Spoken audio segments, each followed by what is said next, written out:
امریکا کی تاریخ میں نئے صدر کی تقریب حلف برداری امریکی جمہوریت کا ایک منفرد پہلو اجاگر کرتی ہے۔ I, Dwight D. Eisenhower, do solemnly swear اقتدار کی پرامن منتقلی کا۔ that I will faithfully execute the office of President of the United States. اکثر اوقات ایک سیاسی جماعت سے دوسری کو، preserve, protect, and defend the Constitution of the United States. حتیٰ کہ بہت کانٹے دار انتخابی مقابلوں کے باوجود بھی۔ So help me God.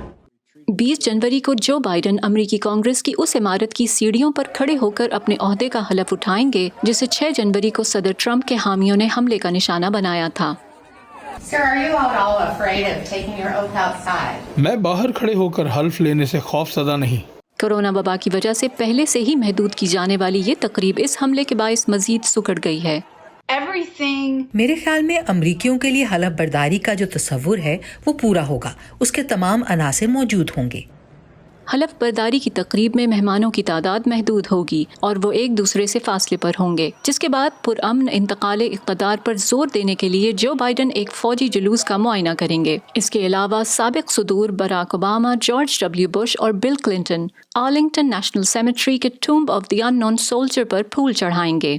My guess is there probably will not be a میرے خیال میں پینسلوینیا ایونیو پر بہت بڑی پریڈ نہیں ہوگی۔ اس کی بجائے پریڈ اکراس امریکہ نامی تقریب ٹی وی پر نشر کی جائے گی، جو منتظمین کے مطابق ملک بھر سے متنوع اور پرجوش پرفارمنسز ہوں گی، جبکہ شام میں رقص کی روایتی تقاریب کی بجائے اداکار ٹام ہینکس کی میزبانی میں 90 منٹ دورانیے کا ٹی وی پروگرام پیش کیا جائے گا، جس میں ڈمی لوواٹو سمیت دیگر گلوکار اپنے فن کا مظاہرہ کریں گے۔ جو لوگ گھروں پر رہنے کے پیغام کو سمجھ نہیں پائے ان کے لیے مسلح افواج تعینات کی گئی ہیں۔ This is also a troubling sign, یہ پریشان کن ہے کہ ہمیں ایک جائز انتخاب کی حلف برداری سے پہلے ایک جمہوری ملک کے دارالحکومت میں 15,000 نیشنل گارڈز بھیجنے پڑے۔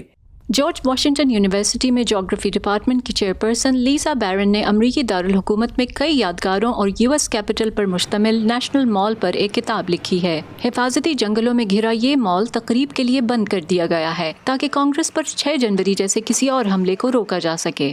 I'd love to be on the backside of the Capitol. مجھے کانگریس کی عمارت کے پیچھے سے نیشنل مال کا نظارہ بہت پسند ہے۔ یہ ایسا منظر ہے جو آپ کو بتاتا ہے کہ ہم بطور امریکنز کیسے ہیں۔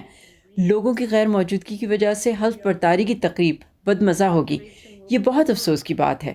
بدھ کی دوپہر 12 بجے حلف اٹھانے کے بعد جو بائیڈن امریکہ کے 46ویں صدر بن جائیں گے۔ اسٹیو ریڈش کے ساتھ فائزہ بخاری، وائس آف امریکہ۔